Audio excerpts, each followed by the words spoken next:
예수님이 제자들과 함께 지낸 시간이 거의 3년 가까이 됐습니다.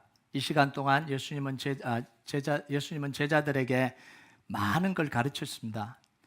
많은 걸 가르치고 듣고 배우게 하셨죠. 그리고 예수님이 일으키시는 수많은 기적들을 이 제자들이 보고 3년을 지나온 거예요. 그러니까 제자들의 마음속에는 무슨 마음이 드냐면 예수님과 함께라면 모든 게 가능하겠다, 이 마음이 이제 들 때쯤 된 거죠. 예수님이 유대인의 왕이 되면 로마의 압제도 이거 아무런 문제가 없겠다, 물리칠 수도 있겠다, 이 마음까지 가는 거죠. 그래서 무슨 꿈을 꾸고 있겠어요? 예수님이 왕이 되면 우리는 중요한 요직을 차지해서 이 멋진 세상을 한번 만들어 보겠다, 이 마음이 가득 차갈 때요, 충만하게 있을 때요. 이때 예수님이 제자들에게 충격적인 두 가지 이야기를 하십니다. 첫 번째는 예수님이 제자들을 떠나시겠다는 거예요. 이 마음이 지금 예수님과 함께 지금 세상을 뒤집어 보겠다고 지금 마음을 다 먹고 있는데 예수님 뭐라 그러시냐면 이제는 너희와 함께 할 수 없다, 이렇게 이야기해요. 떠나겠다, 이런. 여기에 1차적인 충격을 받았습니다. 근데 두 번째 이어지는 이 말도 제자들에게 충격입니다. 근데 좀 다른 충격이죠. 12절 같이 한번 볼까요? 12절 같이 읽겠습니다. 시작. 내가 진실로 진실로 너에게 이르노니 나를 믿는 자는 내가 하는 일들 그도 할 것이요 또한 그보다 큰 일도 하리니 이는 내가 아버지께로 감이라. 여러분, 제자들의 입장에서 예수님의 이 말이 어떻게 들렸겠냐라는 거예요. 나를 믿는 자는 내가 하는 일도 하고 그보다 큰 일도 할 것이다. 여러분, 이건요 현실적이지 않는 이야기잖아요. 불가능한 이야기잖아요. 예수님이 한 일 중에 너희도 한두 가지는 할 거다, 이래도 힘들어요. 내가 가르쳐 준 건 너희가 할 수 있을 거다, 이래도 힘들죠. 그런데 뭐라고요? 예수님이 하시는 모든 일을 할 수 있을 뿐만 아니라 그보다 더 큰 일도 할 것이다, 이렇게 이야기를 하시는 거예요. 이 현실성 없는 이야기를 예수님이 왜 하시냐라는 거예요. 예수님이 떠나시니까 미안해서 제자들을 안심시켜 놓고 떠나시려고 그러시냐는 거예요. 이게 사람들이 하는 거잖아요. 다 안심시켜 놓고 싹 떠나잖아요. 이게 사람들이 하는 이야기. 근데 예수님은 그런 분이 아니잖아요.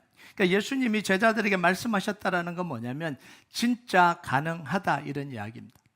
12절에 그 가능한 이유가 나와요. 12절 마지막에 뭐라고 이야기하냐면 이는 내가 아버지께로 감이라, 이렇게 이야기해요. 여러분, 이 부분이 좀 중요한 부분이에요. 예수님은 하나님의 보내심을 받고 이 땅에 오신 메시아입니다. 자, 메시아로 이 땅에 보내심을 받을 때 뭘 하라고 보내심을 받았어요?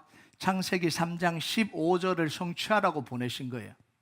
여자의 후손으로 뱀의 머리를 상하게 하기 위해서, 최초에 선포된 그 복음을 이제는 이루기 위해서 때가 돼서 예수님이 오셔서 그 말씀을 이루기 위해서 세상에 오신 거예요.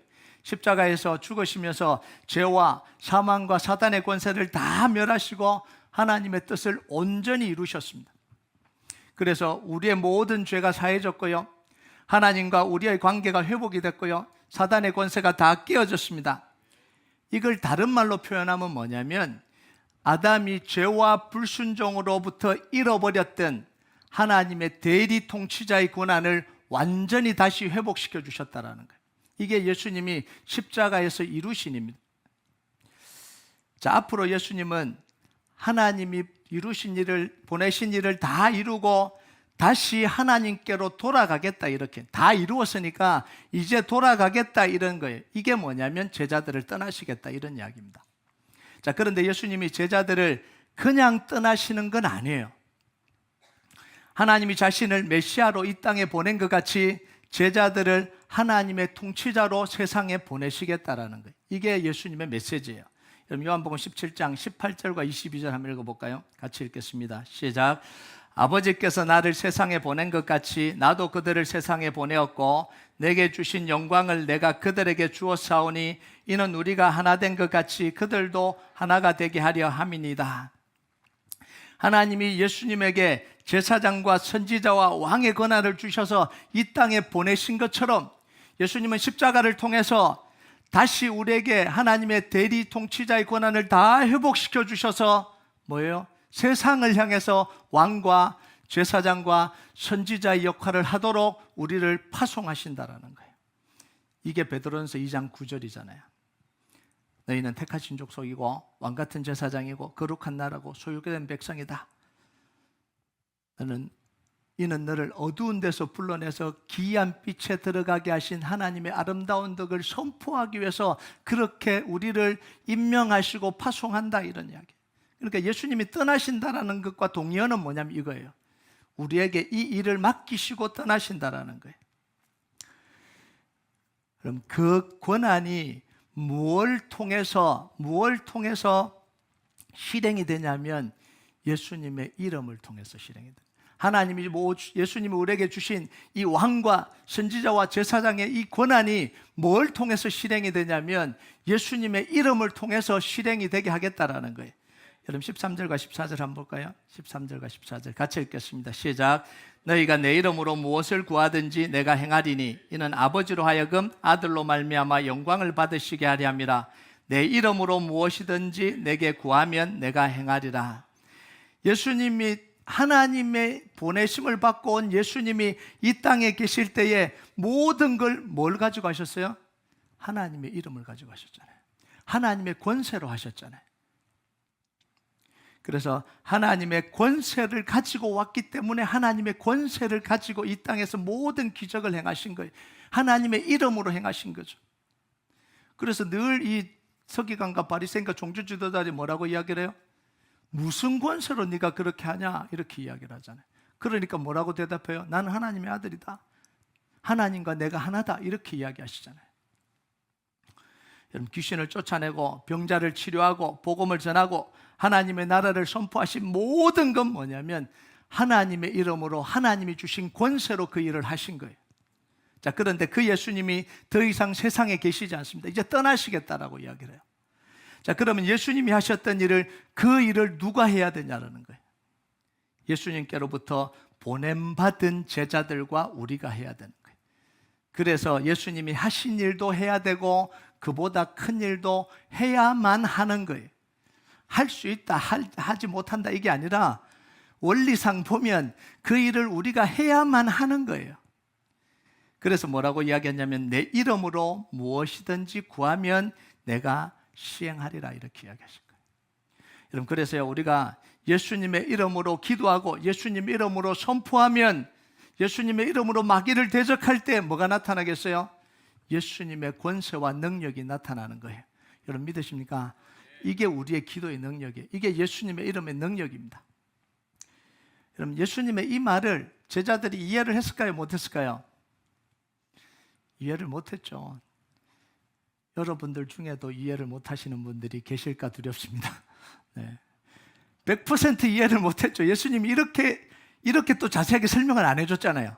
그냥 막 이야기를 하니까 이게 도대체 무슨 이야기인가 이해가 안 되는 거잖아요. 자, 예수님 말씀을 이해하지도 못했고 믿지 못했던 이 제자들에게 예수님이 하신 말씀이 깨달아지고 실제로 일어났던 그 순간이 찾아왔습니다. 16절과 17절 한번 볼까요? 16절과 17절 같이 읽겠습니다. 시작. 내가 아버지께 구하겠으니 그가 또 다른 보혜사를 너에게 주사 영원토록 너희와 함께 있게 하리니 그는 진리의 영이라. 세상은 능히 그를 받지 못하나니 이는 그를 보지도 못하고 알지도 못함이라. 그러나 너희는 그를 아나니 그는 너희와 함께 거하시며 또 너희 속에 계심이겠습니다. 예수님이 하나님께 간구해서 다른 보혜사를, 예수님이 보혜사죠, 다른 보혜사를, 성령님을 보내시겠다라는 거예요. 그 보혜사 성령님이 임했을 때 예수님이 제자들에게 하신 말씀이 실제로 이루어졌습니다. 실제로. 이 성령님은 뭐예요? 예수님의 말씀을 알게 하는, 기억나게 하고 깨닫게 하고 이 말씀을 깨닫게 해주시는 분이 뭐예요? 성령님이시잖아요. 그래서 오순절 성령의 역사가 임하자 제자들이 변하기 시작했습니다. 제자들의 생각이 변해요. 제자들의 말이 변합니다. 제자들의 기도가 변해요. 제자들의 말 속에 뭐가 등장하냐면 예수 그리스도의 이름이 등장하기 시작합니다. 그래서 예수님의 이름으로 모든 것을 할 수 있다는 믿음이 여기서 쏟아져 나오기 시작해요. 자, 사도행전 3장 6절 한번 볼까요?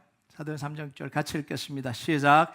베드로가 이르되 은과 금은 내게 없거니와 내게 있는 이것을 내게 주노니 나사렛 예수 그리스도 이름으로 일어나 걸으라 하고, 베드로가 예수 그리스도 이름으로 선포하고 그 병자를 잡아 일으키니까 나면서부터 못 걸었던 이 안전뱅이가 걷기도 하고 뛰기도 하면서 뭘 했다고요?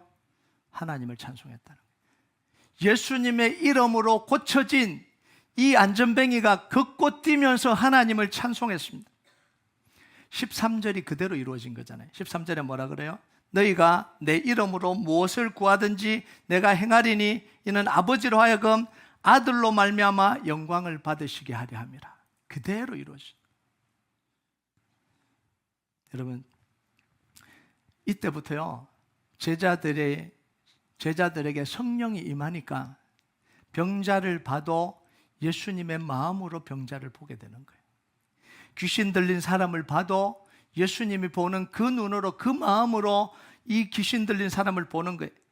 마치 마음속에 예수님이 계신 것처럼 그 눈으로, 그 마음으로 그 상황과 사건과 사람들을 보기 시작한 거예요. 그 가운데 역사가 일어나기 시작하더라는 거예요. 여러분, 예수님의 이름으로 기도하니까 병자가 나았습니다. 예수님의 이름으로 모여서 함께 기도하니까 성령님이 임했습니다. 예수님의 이름으로 함께 모여서 기도하니까 지하 감옥에 갇혀있던 이 베드로가 밖으로 걸어 나왔어요. 옥문이 열리지도 않았는데 걸어 나옵니다. 심지어 바울이 한참 역사가 일어날 때 성령님이 바울의 앞치마만 가져다 놔도 병이 고쳐지는 역사가 일어나게 만들었습니다. 바울이 한 게 아니라 성령님이 그렇게 역사하게 만들었어요. 모두 다 뭘 통해서 일어났냐면 예수님의 이름의 권세를 통해서 일어난 사건입니다. 능력 있는 사도들을 통해서, 능력 있는 사람들을 통해서 일어난 게 아니라 예수님의 이름의 권세를 통해서 일어난 사건들입니다. 그래서 사도행전에서 일어난 모든 역사는 능력 있는 몇 사람을 통해서 일어난 게 아니라 예수님의 이름의 권세를 믿고 선포한 사람들을 통해서 일어난 역사가 사도행전에 일어난 역사입니다. 그러다 보니까 사도행전에 실제로 예수님이 이 땅에 계실 때보다 훨씬 더 많은 기적들이 제자들을 통해서 일어나기 시작했습니다. 예수님이 복음을 전했던 사람들보다 훨씬 더 많은 사람들에게 복음이 전해졌습니다. 그대로 이루어졌잖아요. 자, 그런데 오늘 말씀에서요 예수님이 제자들에게 중요한 두 가지를 이야기합니다. 그럼 이제 우리는 예수님 이름만 사용하면 다 되냐? 그냥 예수님 이름만 하면 문제는 이제 아무것도 없냐? 두 가지 중요한 이야기를 하시는데요. 첫 번째는 뭐냐면 나를 믿는 자는 이렇게 이야기합니다. 진실로 진실로 너희에게로니 나를 믿는 자는 내가 하는 일을 그도 할 것이요. 이 도대체 이 믿는다라는 게 뭐냐는 거예요. 그냥 안다는 게 아니에요. 그냥 예수님이 나를 위해서 돌아가시고 나 구원받았다 이 정도가 아니라는 거예요. 한번 해보고 되면 믿고 안 하면 안 믿겠다 이게 믿는다는 게 아닙니다. 예수님만이 모든 문제를 해결할 수 있는 분이라는 그 사실을 믿는다라는 거예요. 예수님만이 내 인생의 전부가 되신다는 그 사실을 믿는 거예요. 이 믿음에 내 인생을 건다라는 거예요. 내 인생은 따로 믿어보고 믿으면 잘 되면 그건 내 거 이게 아니라 이 믿음에 내 인생을 건다라는 거예요. 그래서 믿음은 뭐냐면 확고한 지식과 굳은 신뢰입니다. 얼마나 확고한 지식이 있어야 되냐, 얼마나 굳은 신뢰가 있어야 되냐, 내 인생을 걸 만큼 그 예수가 그리스도가 된다는 그 진리 앞에 내 인생을 걸어도 될 만큼 그런 확고한 지식과 굳은 신뢰가 있는 게 그게 믿음이라는 거예요. 여러분, 제자들은요 예수님을 믿는 믿음의 인생을 걸었습니다. 뭐까지 걸었어요? 자기 목숨까지 걸었잖아요. 자기 인생을 걸 뿐만 아니라 예수 이름의 목숨을 걸었습니다. 그걸 믿는다라고 이야기하죠.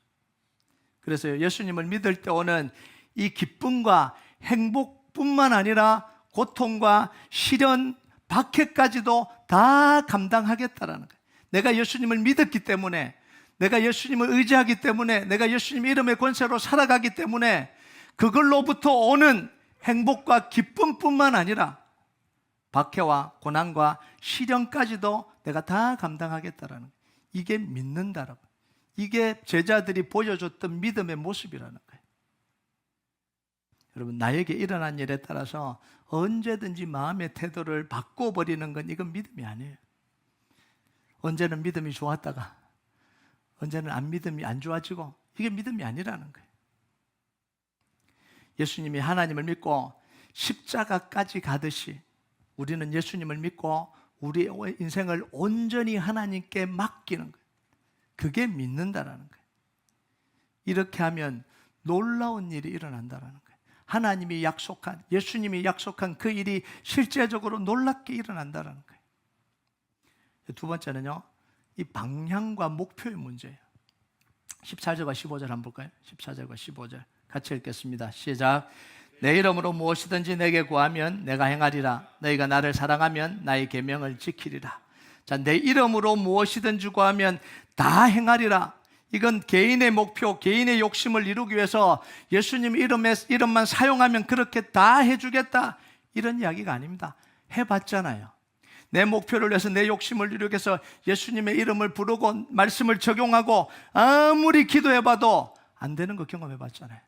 이건 뭐 이론이 아니라 다 해본 거잖아요. 한 번씩은 다 해봤잖아요. 안 되는 게 너무너무 뻔하잖아요. 여러분, 이 예수님의 약속은 그 약속을 가지고 과시하고 뭔가 이용하려고 하는 그걸 통해서 이루어지는 게 아니라는 거예요. 무슨 독을 마시든지 해를 받지 않을 거다. 그래서 봐라, 내가 예수님 믿으니까 독 마시면 어떻게 돼요? 죽습니다. 예수님의 이름을 믿고 했는데요, 말씀에 안 죽는다 그랬는데요, 마시면 죽습니다. 과시용이 아니거든요. 과시하지 말라라는 거예요. 그런데 다니엘은 예수님의 이름을 위해서, 하나님의 이름을 위해서 사자굴에 들어가잖아요. 안 죽잖아요. 안 죽는다고 믿고, 안 죽는다고 알고 들어갔을까요? 죽을 걸 감수하고 들어간 거죠. 봐라, 내가 사자굴에 들어가도 안 죽는다, 그러고 안 하잖아요. 다니엘의 세 친구는 신상에 절하지 않은 풀불에 던져 넣는다 그러니까 웃기지 마라, 우리는 들어가면 산다, 그러고 들어갔어요. 그리 아니하실지라도, 불에 타서 죽을지라도 나는 왕의 신상에 절하지 않겠습니다. 그 믿음 속에 역사하셔서 타지도 않고 이 불에 데이지도 않게 하시잖아요. 여러분, 내 목표와 내 욕심을 위해서 아무리 말씀을 적용하고 아무리 예수님 이름을 불러도 안 될 때가 많아요. 자, 그런데 하나님을 사랑하고 하나님의 계명을 지키고 싶은 마음이 강렬하게 일어날 때, 속에서 강렬하게 일어날 때 예수님의 이름을 부르고 기도하고 선포하는 것들 하나님이 다 이루어 주신다라는 거예요. 14절 15절에 보면요, 읽었나요 이거? 같이 읽겠습니다. 시작. 내 이름으로 무엇이든지 내게 구하면 내가 행하리라. 너희가 나를 사랑하면 내 계명을 지키겠다. 자, 이 두 절이 이어져요. 내 이름으로 무엇이든 구하면 내가 행하리라. 거기서 끝이 아니라 뭐라고 이야기해요? 너희가 나를 사랑하면 내 계명을 지키겠다. 이 두 개가 연결된 말씀입니다. 그러니까 하나님을 사랑하고 하나님의 계명을 지키기 위해서 그 마음이 내 속에서 강렬하게 일어날 때, 그때 그 마음으로 예수 이름 부르고 기도할 때 하나님은 그 속에 역사하신다라는 거예요. 불가능도 가능하게 하신다라는 거예요. 여러분, 오순절 이후에 제자들의 모습은요, 다 뭐 때문에 나온 행동이었냐면 예수님을 사랑하기 때문에 나온 행동들이었어요. 나 능력 받았으니까 능력 행해야지, 그렇게 한 게 아니에요. 능력 있으니까 우리가 원하는 것 이루어야지, 그렇게 해서 나온 게 아니라 성령님이 그 속에 있으니까 기도할 때마다, 말씀을 읽을 때마다, 하나님을 생각할 때마다 그 속에서 하나님을 사랑한 것 때문에 나온 행동들이 다 이 사도행전에서 일어난 일입니다. 그러니까 이 사도 바울이 예루살렘으로 가면 죽는다 그러는데도 가잖아요. 베드로가 고난받을 줄 알면서도 가잖아요. 내 양을 치는 일이 얼마나 힘든지 알면서도 그 마음속에 예수님을 향한 사랑이 일어나니까 가는 거잖아요. 그러니까 능력이 나타나고 병자가 고쳐지고 문제가 해결되고 사람들의 인생이 바뀌는 일들이 일어나는 거예요. 이 과정에서 사람들이 모이기 시작했고요. 교회도 성장하기 시작했고요. 이게 사도행전의 역사입니다. 제자들은요, 아무도 내가 능력을 받았으니까 이때부터 자기 목표를 세우고 내가 병자 몇 명 고치겠다, 교회 몇 개 세우겠다, 치유사역 하겠다 이러고 한 적이 없어요. 기도할 때 하나님이 그 마음을 강렬하게 주셨기 때문에 예루살렘을 떠나서 사마리아로 가기도 하고 유럽으로 가기도 하고 각지로 흩어져서 보내는 곳으로 가서 하나님의 말씀을 전하다 보니까 그 속에 하나님의 역사가 일어나고 사람들이 모이고 교회가 세워지고 하나님의 역사가 일어나는 거예요. 여러분, 우리가 막 성령의 능력을 구하고 예수 이름에 권세가 있다 그래서 이때부터 뭔가를 이제 내가 작정하고 뭔가를 하면 되겠구나, 안 될 경우들이 굉장히 많습니다. 다니엘은요, 하나님을 이용한 사람이 아니라 하나님을 사랑한 사람이잖아요. 자리를 차지하기 위해서 하나님을 이용한 적이 단 한 번도 없습니다. 바벨론 땅에 있으면서 2인자로 세 왕을 거치면서도 그 자리를 지키기 위해서 기도한 적이 한 번도 없어요. 자기 권력을 지키기 위해서 하나님을 이용한 적이 없어요. 하나님 모든 것이 가능하잖아요. 억울하게 쫓겨났습니다. 다시 2인자의 자리로 올라가게 해주세요. 그랬던 적이 없잖아요. 왕이 바뀔 때마다 대적들이 쫓아냈습니다. 저 이방 사람이 와서 자기들 위에 군림하니까 얼마나 눈에 가시처럼 여겨졌겠어요. 그러니까 자기를 총애하던 왕이 죽고 나면 또 쫓아내요. 그러니까 하나님 뭐예요? 꿈을 꾸게 해서, 왕으로 꿈을 꾸게 해서 다니엘을 찾게 만들잖아요. 그러면서 다시 올려주세요. 여러분, 그렇게 다니엘이 기도를 많이 했는데요, 하루에 3번씩 예루살렘을 향해서 계속해서 기도했는데 그 기도의 목표와 방향이 자기를 향해 있지 않았다라는 거예요. 하나님을 사랑하고 하나님의 말씀을 이루는 데 있었다라는 거예요. 그러면서 말씀을 읽다가 하나님의 말씀이 예루살렘의 황무함이 70년 만에 마치라는 그 말씀을 깨닫고는 마음속에 막 감동이 일어나기 시작한 거예요. 떨림이 일어나기 시작한 거예요. 그러면서 금식하기 시작합니다. 금식하며 기도하기 시작합니다. 하나님, 이거 이루어 주십시오. 그러니까 이 다니엘의 기도를 통해서 이스라엘 백성들이 이 포로 귀환이 이루어지잖아요. 불가능했던 일들이 고레스 왕을 통해서 이게 이루어지는 거예요. 여러분, 다니엘은 3왕에 걸쳐서 최고의 권력의 자리에 있었습니다. 그런데도 여전히 하나님을 사랑하는 게 최우선이었어요. 다니엘의 이 관심은 뭐냐면 하나님을 사랑하는 데 있었다는 거예요. 하나님을 권력과 바꾸지 않았습니다. 다윗은요, 기도를 왕이 되는 도구로 사용하지 않잖아요. 하나님을 사랑하기 위해서 기도합니다. 왕위는 버려도 하나님은 버릴 수 없었던 사람이 이게 다윗입니다. 그러니까 그 다윗에게 하나님이 왕위도 가지게 하시고 나라도 가지게 하시고 군사력도 가지게 하시고 명성도 얻게 하십니다. 그런데 다윗은 그걸 얻는 게 목적이 아니었잖아요. 하나님을 사랑하는 게 목적이었잖아요. 하나님 주신 마음대로 기도를 하는 거예요. 그렇게 기도하다 보니까 그 마음속에 뭐가 찾아온 거예요? 하나님의 성전을 지어야 되겠다는 그 마음까지 하나님이 주신 거예요. 그러니까 하나님이요, 사울 왕이 매일 죽이려고 찾는데 다윗을 내주지 않습니다. 1000만인이 일어나서 다윗을 무너뜨리려고 하는데 그 다윗 한 사람을 내주지 않아요. 이게 하나님의 역사예요. 여러분, 기도의 목표를요, 하나님을 사랑하고 예수님을 사랑하는 걸로 한번 바꿔보세요. 기도의 목표를요. 내 기도의 목표를 누구보다 하나님을 사랑하는 걸로 한번 바꿔보세요. 내 인생을 통해서 하나님이 이루어지는 것을 내 기도의 최고의 목표로 바꿔보세요. 그러면서 어려움도 참아보고 시련도 넘어가 보고 고통도 인내해보고 이 과정을 거쳐보라는 거예요. 그러면 하나님의 놀라운 일하심을 경험하게 됩니다. 그냥 하나님, 이 문제를 내가 언제부터 기도했는데 안 이루어집니까? 삐질 겁니다. 이게 아니라 이제는 좀 바꿔보자는 거예요. 지금까지 그렇게 해왔으면 이제 좀 바꿔보자는 거예요.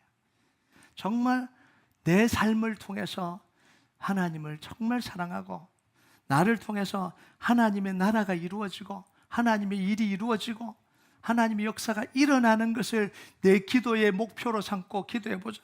그래서 어려움 당하면 어려움 참아도 보고, 시련이 찾아오면 시련도 넘어가 보고, 고통이 찾아오면 예수 이름 붙들고 인내도 해보고, 그러면서 지나가 보자라는 거예요. 그때 하나님이 어떻게 역사하시는지. 여러분, 그런데요, 우리 마음속에 꼭 이런 생각을 줘요. 이렇게 생각을 다 하고 집에 가면, 그런데 하나님만 사랑하고 하나님의 뜻만 이루고 하나님을 위해서 살면 내 인생은 언제 살지? 이런 생각이 자꾸 찾아와요. 하나님 위해 살다가 시간 다 보내면 언제 나의 즐거움을 위해서 사냐? 이런 마음이 쑥 찾아와요. 그러면서 뭐 하냐면 적당히 하자, 이렇게 마음을 확 먹었다고 적당히 하자, 이렇게. 그래서 항상 뭐냐면 우리는요, 하나님의 것과 내 것을 구분합니다. 하나님께 열심히 하는 것도 뭐냐면 내 걸 잘해주니까 하나님께 고마워서 열심히 하는 거예요. 늘 결론은 뭐냐면 하나님 것 내 것 구분이에요. 그래서 하나님께 자신을 온전하게 못 드리고 엉거주춤하게 늘 엉거주춤하게 살아가는 거예요. 여러분, 그런데요, 나를 나보다 더 잘 아시는 분이 하나님입니다. 내가 뭐가 있어야 될 줄 나보다 훨씬 더 잘 아시는 분이 하나님이에요. 내가 뭘 좋아하고 내가 어떨 때 힘이 나고 내가 어떨 때 내 인생의 의미를 가지는지 나보다 더 잘 아시는 분이 하나님입니다. 하나님을 사랑하고 하나님을 위해서 온전히 살아갈 때 하나님이 그 모든 걸 다 채워주시는 거예요. 그래서요, 하나님을 위해서 살아서 축복받아서 내 인생이 완성되는 게 아니에요. 하나님을 위해서 열심히 살고 그것 가지고 축복받아서 내 인생을 내가 완성시켜야지, 이게 인생이 아니라는 거예요. 하나님을 위해서 내 인생을 다 살아가면 그것 자체가 내 인생의 완성이 되는 거예요. 아멘 하십니까? 이게 깨달아지면 믿음의 능력이 생기기 시작해요. 여러분이 지금 예수님의 이름으로 간절히 기도하고 있는 기도의 내용이 뭡니까? 내 생각에서 나온 거예요. 내가 잘 생각을 해서 이 기도가 이루어졌으면 좋겠다. 내 가정에 이게 보니까 이렇게 돼서 내 가정에 이게 이루어졌으면 좋겠다. 내 자녀들을 잘 생각해서 내 자녀들에게 이게 이루어졌으면 좋겠다. 아니면 내 상황이 어려우니까 이 어려운 상황을 정말 하나님의 능력으로 이겼으면 좋겠다. 여러분, 이것도 너무너무 중요해요. 우리를 사랑하신 하나님이 우리의 소원과 어려움을 아뢰는 건 너무너무 좋아하십니다. 그걸 이루어주시는 거예요. 이루어주시는 좋으신 하나님이에요. 자, 그런데 한 걸음 더 가보자는 거예요. 정말 하나님을 믿는다면 한 걸음 더 가보자는 거예요. 하나님, 우리 마음에 소망을 주시고 꿈을 주시고 가슴 뛰게 하는 기도의 내용이 있냐라는 거예요. 이건 내 거 하나님께 구분하는 게 아니라 정말 기도할 때, 정말 하나님을 사랑하고 기도할 때 내가 준비해온 기도 제목 이거 이루어주세요가 아니라 성령님이 내 속에서 정말 믿음의 사람으로 가슴 뛰게 하고 꿈꾸게 하고 소망을 주시는 기도 제목이 있냐라는 거예요. 여러분, 진짜 기도의 능력은 어디서 나오냐면 여기서 나오거든요. 진짜 기도 제목. 여러분, 이 마음이 없으면, 이 성령님이 내 마음 속에서 일으키는 이 마음이 없으면요, 사람들의 기도 제목은 거의 다 똑같아요. 별로 다르지 않습니다. 삶이 안정되고 육신이 편안함을 느끼고 내가 원하는 게 이루어지는 게 이게 전부입니다. 기도의 내용, 좀 종류만 좀 다르지 딱 여기에요. 성령님이 내 속에서 강력하게 일으키는 기도 제목이 아니면 대부분 다 그런 거예요. 여러분, 이런 제목이 이루어지는 것도 너무 감격이죠. 내가 생각할 때 정말 최고의 것이 이루어졌으면 좋겠다. 이것도 너무나 감격이에요. 근데 진짜 기도의 감격은요, 하나님을 사랑해서 그 마음을 주시고 그게 내 기도 제목이 되어서 하나님이 이루어 가시는 걸 보는 거예요. 이것만큼 기쁜 게 없어요. 기도하는 중에 하나님이 내 마음속을 감동시켜서 그 기도를 하게 하시는 때부터 그 기도를 그 제목을 붙들고 기도해 가면서 하나님을 성취해 가는 그걸 보는 것만큼 더 큰 기쁨이 없어요. 이게 신앙의 기쁨이 그것보다 더 큰 기쁨이 없어요. 여러분, 그게 뭐냐면 하나님의 대리 통치자로 살아가는 거예요. 왕과 제사장과 선지자로 살아가는 거예요. 영혼 구원을 위해서, 하나님 나라를 위해서 그 기도 제목을 삼고, 물론 처음부터는 안 되겠지만 삼아야지. 이것보다 그 마음 속에 아예 작정을 하면, 내가 하나님 나라를 위해서 살기로 작정을 하면 성령님 우리 마음속에 마음을 주실 거 아니에요. 그 기도 제목을 가지고 기도할 때 하나님 너무 기뻐하실 거예요. 그 기도가 이루어지는 건 우리에게 너무나 큰 기쁨이 되는 거예요. 여러분, 그 기쁨이 여러분 속에 있길 주님의 이름으로 축복합니다. 여러분, 이렇게 살면요 염려가 없어요. 이렇게 살면 걱정이 없어요. 이렇게 살면 두려움이 없어요. 그냥 오늘 다가오는 이 일에 예수님의 이름으로 기도하고 싸우면 되는 거예요. 우리가 하나님의 대리 통치자로 하나님이 보내시는 곳에 가면 되는 거예요. 하나님이 보내시는 곳에 가서 문제가 있고 상황이 어렵고 시험이 오고 염려가 찾아오면 뭐 하면 되는 거예요? 예수님이 주신 이름의 권세를 가지고 싸우면 되는 거예요. 예수님의 이름으로 사단과 대적하면 되는 거예요. 물리치면 되는 거예요. 이게 이제 직장으로 가고 사업장으로 가고, 우리는 하나님을 사랑하고 하나님 일을 하라 그러니까 집 순위가 되듯이 교회 순위가 되려고 그러는 거예요. 교회 도리가 되고 교회 순위가 돼야 하나님을 사랑한다고 생각하는데 그게 아니라는 거예요. 우리의 정체성 자체가 바뀌는 거예요. 우리의 삶의 생각 자체가 바뀌는 거예요. 그러니까 매일매일 살아가는 게 뭐냐면 왕같은 제사장으로, 선지자로, 제사장의 그 정체성을 가지고 삶의 현장으로 나가는 거예요. 직장으로 나가는 거예요. 그래서 그 부딪히는 문제를 예수님의 이름으로 기도하고 이겨가는 겁니다. 이게 진짜 하나님을 사랑하고 살아가는 거예요. 여러분, 이게 뭐냐면 먼저 그 나라와 그 의를 구하는 삶입니다. 그러면 나의 염려와 걱정은 다 누가 책임져요? 하나님이 다 책임집니다. 우리 평생 뭐 하면 되냐면 하나님의 일을 생각하며 살면 되는 거예요. 하나님 나라만 생각하고 살면 되는 거예요. 이 과정에서 하나님이 뭘 주시냐면 지혜를 주시고 능력을 주시고 내가 맡은 일을 충분히 감당할 수 있도록 하나님이 다 해주시는 거예요. 여러분, 다니엘은 하나님 나라만 위해서 살았습니다. 그것만 생각하고 살았어요. 그런데 바벨론이란 나라를 통치하잖아요. 다윗은 하나님만 생각하고 살았어요. 그런데 왕으로서 그 나라를 통치하잖아요. 느헤미야도 하나님만 생각하고 살았어요. 그런데 페르시아를 통치하고 살아가잖아요.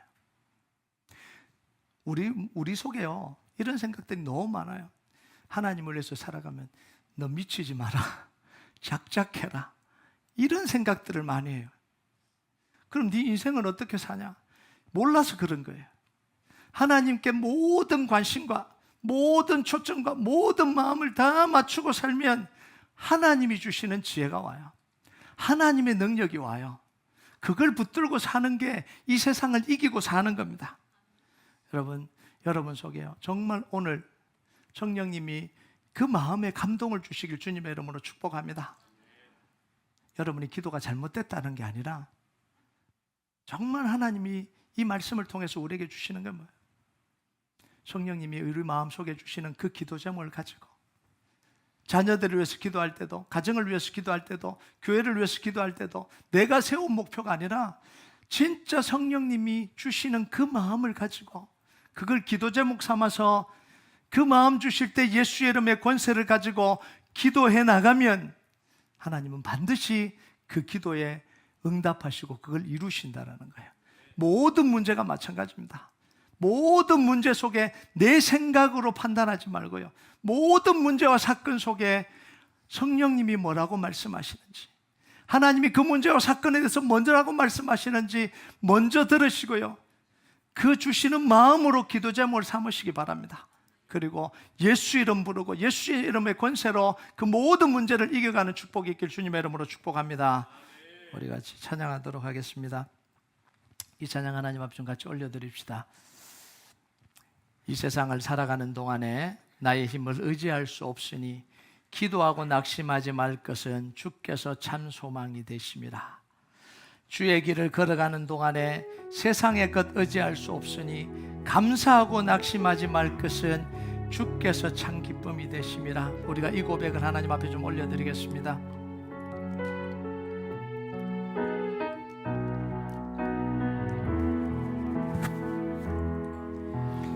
이 세상을 살아가는 동안에 나의 힘 의지할 수 없으니 나의 힘을 의지할 수 없으니 기도하고 낙심하지 말 것은 하고 낙심하지 말 것은 주께서 참 소망이 되심이라.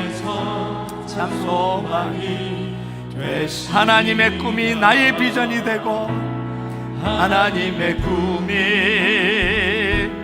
나의 비전이 되고 예수님의 성품이 나의 인격이 되고 나의 인격이 되고 성령님의 권능이 나의 능력이 되길 원하고 바라고 기도합니다.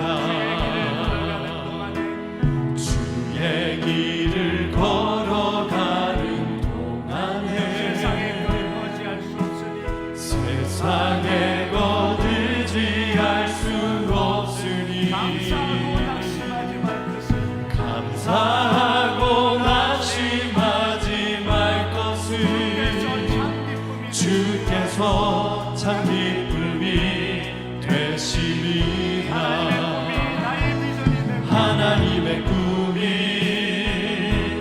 나의 비전이 되고 예수님의 성품이 나의 인격이 되고 성령님의 권능이 나의 능력이 되길 원하고 바라고 기도합니다. 이 세상을 살아가는 동안에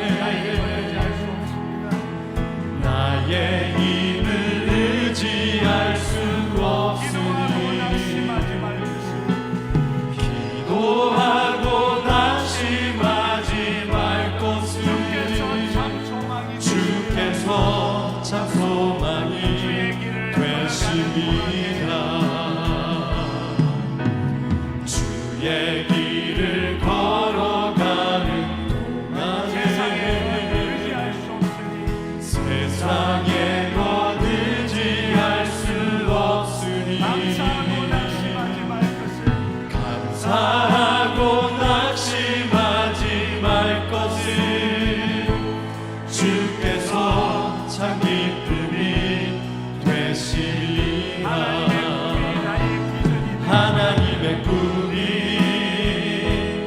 나의 비전이 되고 예수님의 성품이 나의 인격이 되고 성령님의 권능이 나의 능력이 되길 원하고 바라고 기도합니다. 하나님의 꿈이 나의 비전이 되고 예수님의 성품이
오셔서 의의 빗줄기 우리 위에 부으시도록